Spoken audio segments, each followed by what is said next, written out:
Un saludo a nuestros amigos que nos escuchan en una nueva emisión de nuestro programa, unas de Cava y otras de Castro, por Ver TV Noticias.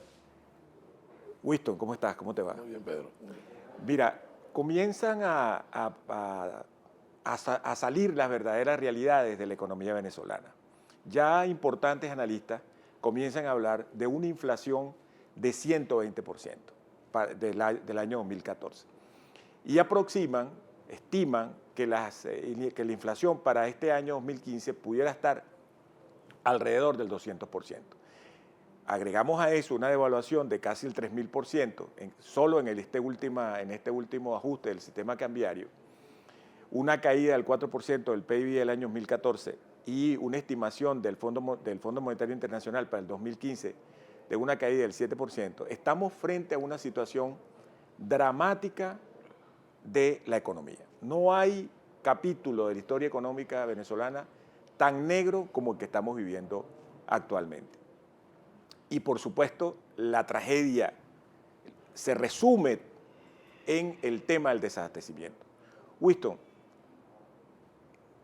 tú que eres un experto analista y un experto en políticas públicas, ¿cómo te parece a ti que puede interpretarse esta situación?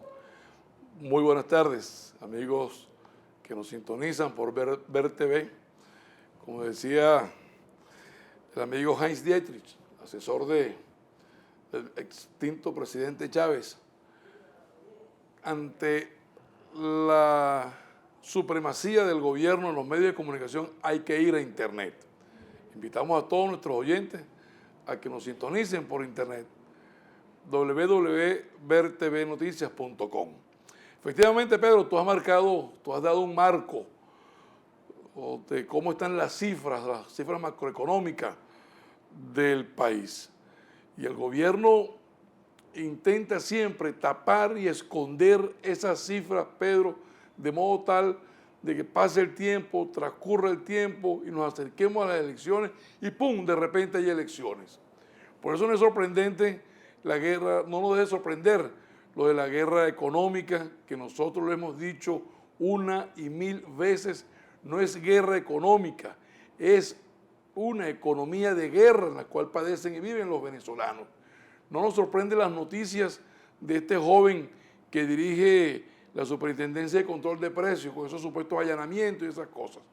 Ayer yo siempre hago mención a los venezolanos que nos sintonizan de las colas que yo veo los domingos. Yo ayer fui a Quinta Crespo y me tocó pasar por la avenida Baral y las colas en día a día, el supermercado día a día que queda en la avenida Baral, eran colas impresionantes. Y yo me preguntaba, y le preguntaba a la gente que iba en el transporte conmigo, que por qué si esa línea de supermercado está en manos del gobierno, la administra el gobierno, se presentan esas colas tan grandes. Además, la noticia que impactó, y tengo que decirlo, o sea, 20.000 captahuellas. O sea, eso es sorprendente, Pedro. Bueno, pero ahí está. El problema es que el gobierno insiste, primero, en una serie de medidas que no son medidas, porque son, de nuevo, el repetido fracaso con relación al control de precios, que no solucionan absolutamente nada, lo que hacen es contraer más la oferta de bienes y servicios en la economía. El problema de la captahuella es que la captahuella no va a funcionar porque necesita una base de datos tan gigantesca que no la tiene el CIMADI, que no la tiene el SAIME, sí, que no la tiene el CNE.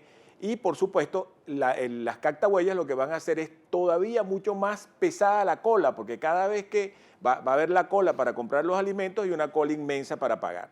Es decir, medida tras medida, que son medidas de fracaso, tratando de convencer a los venezolanos de que efectivamente no hay crisis, de que la crisis es algo orquestado, de que la crisis es mediática, y por supuesto ya eso no se lo cree nadie. O sea, todas las encuestas, hasta Chemel, que como decía nuestro amigo Kiko, cobra cestatiques en el Canal 8. El Canal 8. Bueno, ya hasta las encuestas de Chemel dicen que el 87% de los venezolanos ve que este país, desde el punto de vista económico, va muy mal, no mal, sino va muy mal. Es decir, vamos a detenernos un momentico, Pedro, disculpa que te interrumpa, sobre la captahuella.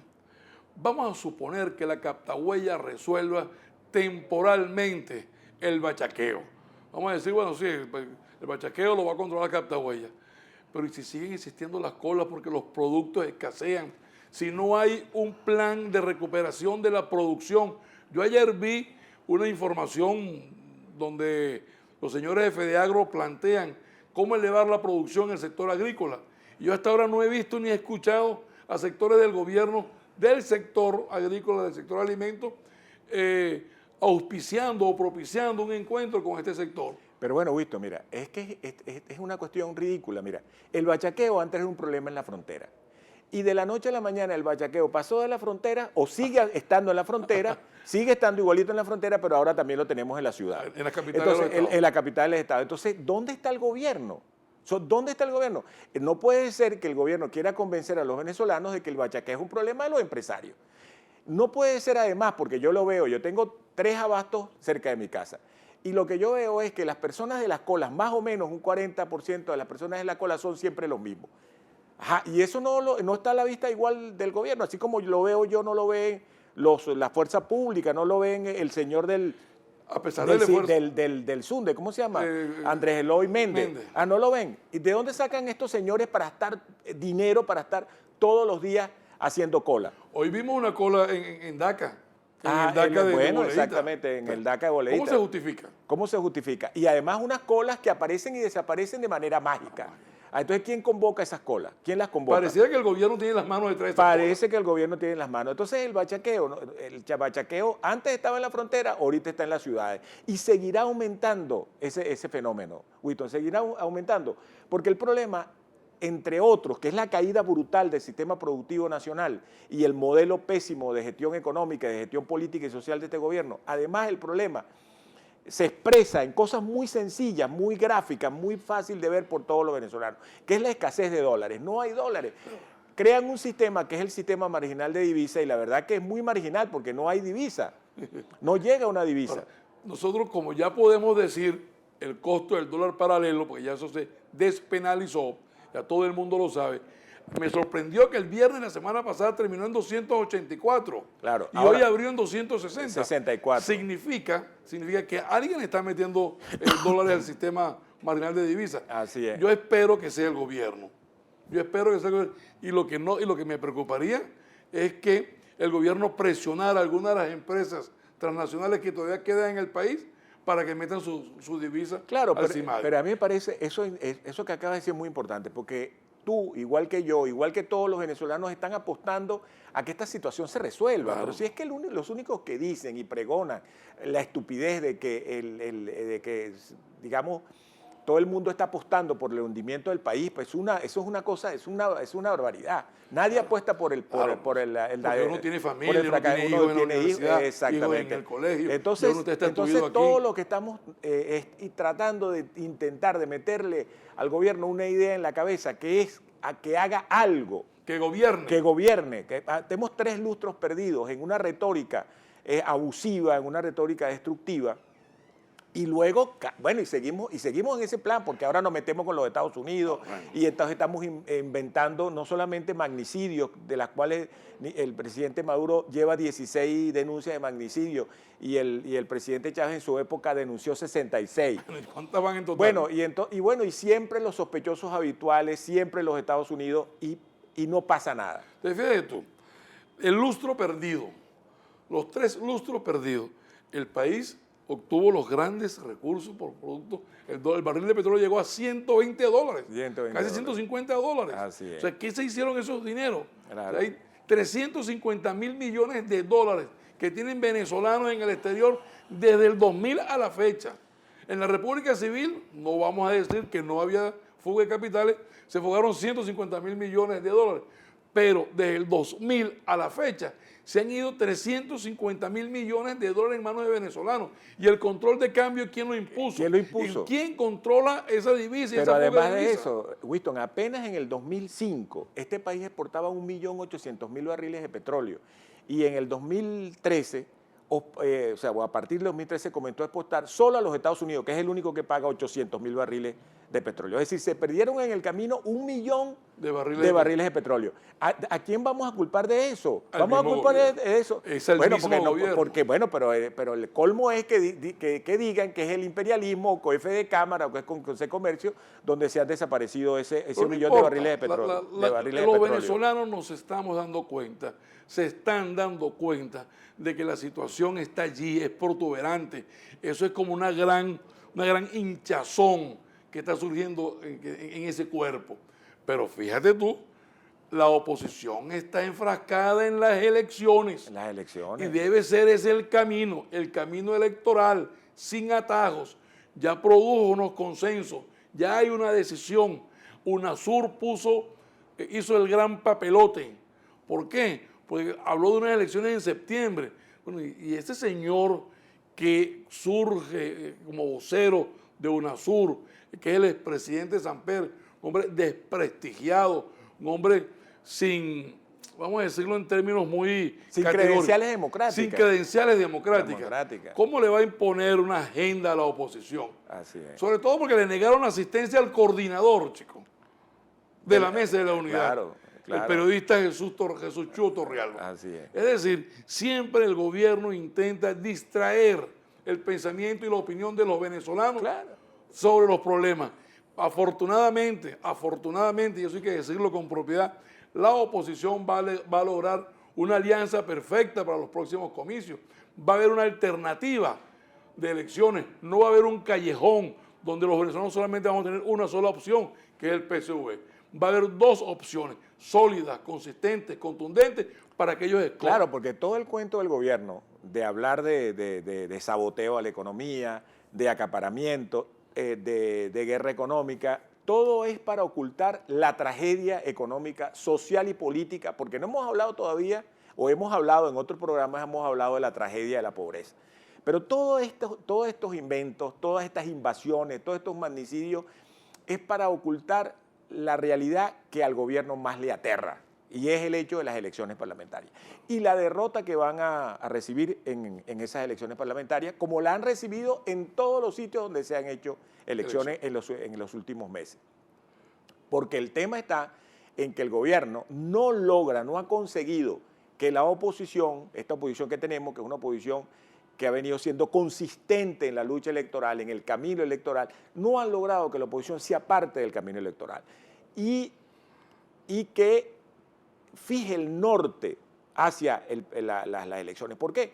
Porque las elecciones significan retomar el rumbo, retomar el diálogo, retomar la negociación, retomar... El arte de hacer la política, porque la política es el diálogo, es el entendimiento, el consenso, la restitución para beneficio del país. La restitución de los derechos humanos. La libertad de los presos políticos. La libertad de los presos políticos, están presos, que yo diría ni siquiera presos, están secuestrados, porque fíjate tú cómo comienza al gobierno a disolverse esta película de denuncias absurdas que tiene.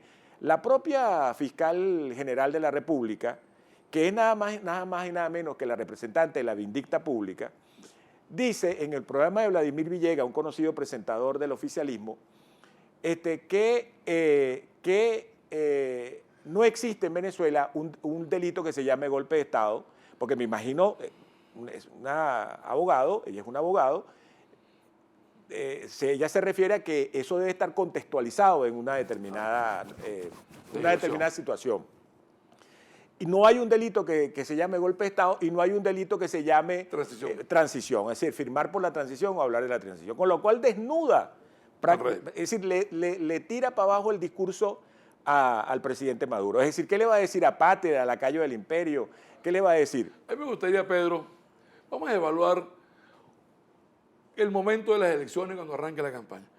¿Qué va a pensar un ciudadano del estado Monagas para que vote por el actual presidente de la Asamblea Nacional, Diosdado Cabello? Tiene que evaluar la gestión de ese diputado. Claro. Tiene que evaluar en consecuencia si ese diputado, como presidente de la Asamblea Nacional durante 3 largos periodos, tuvo una gestión en consonancia con el país, no con el gobierno, con las funciones inherentes a su cargo como presidente de la Asamblea Nacional. Claro. Igualmente, si los venezolanos nos ponemos a evaluar la gestión de cada diputado del gobierno, o sea, eso tiene que traducirse en votos. Yo no creo que ellos tengan una gestión contundente, brillante, para que sean reelectos. De ahí el dilema del gobierno de tapar y esconder toda la crisis, todos los vestigios de campaña, trayendo a UNASUR. Me imagino que el amigo Samper habrá cobrado, así como le cobró a algunos narcotraficantes en la campaña de Colombia, a lo mejor habrá cobrado algunos dineros aquí al gobierno para venir a hacer su papelote. Así es, pero además de eso, ¿por qué la UNASUR y no la OEA? Que tiene credenciales muchísimo más históricas y jurídicas y de credibilidad política y de como institución, como organismo institucional. ¿Por qué no la OEA y sí UNASUR? Porque Insulsa se le volteó. Insulsa llegó un momento, hace como 4 o 5 meses, se dijo, en Venezuela está ocurriendo algo contra los derechos humanos. Es que no es casual. O sea, Leopoldo López detenido por una marcha del Día de la Juventud del año pasado. Daniel Ceballos detenido por una marcha en San Cristóbal. Antonio Ledesma detenido por la transición. Porque de acuerdo con la fiscal general de la República, el alcalde Antonio Ledesma no es un preso, sino un secuestrado. Ahora, porque es imposible que usted meta preso a alguien y luego le invente un delito. Bueno, eso es una violación flagrante del Estado de Derecho. Se les cayó el juicio. Claro. Porque tengo entendido y se comenta en las redes sociales que el coronel Arocha, que era el testigo estrella de este gobierno contra el alcalde, parece que se le fumó al gobierno. Ahora, digamos, para enfatizar en estos minutos que nos quedan, estimado Winston, el tema es electoral. Yo creo eso que tú dices, no solamente estos personajes del gobierno, estos diputados del gobierno, van a ser juzgados por su desempeño personal, política, por su gestión política en términos del desempeño de los cargos a los que fueron electos, sino también la gestión general del gobierno, que es ahí donde lo aterra, porque estos diputados salen raspados, ¿verdad? Salen totalmente liquidados en términos de su gestión política, ¿verdad? Porque han hecho una gestión política nefasta, una gestión política incluso que ha sido castigada dentro de las elecciones del propio PSUV. Así es una cosa tan elemental como esa, es decir, donde han ido a medirse, han tenido que inventar unas triquiñuelas para quedar en los cargos del PSUV, es decir, al margen de las elecciones. Ahora, eso es una cosa increíble. Claro, por eso es que no es casual, Pedro, para que te interrumpa, no es casual que la fiscal general de la República diga que todavía está inhabilitado Leopoldo López. Yo voy a decir algunas cosas que a lo mejor el país joven no lo tiene en su memoria. Pero yo recuerdo nombres en mi época de juventud, que eso hace aproximadamente unos 30, 35 años, donde David Nieves era diputado, estaba preso David Nieves, padre de una magistrada del Tribunal Supremo de Justicia, Salomón Mesa Espinosa. Estaba detenido. Y estaba detenido creo que otro diputado de nombre Fortunato Herrera. Los tres estaban acusados por el secuestro del presidente de la empresa transnacional Owen, Illinois, William Nijau.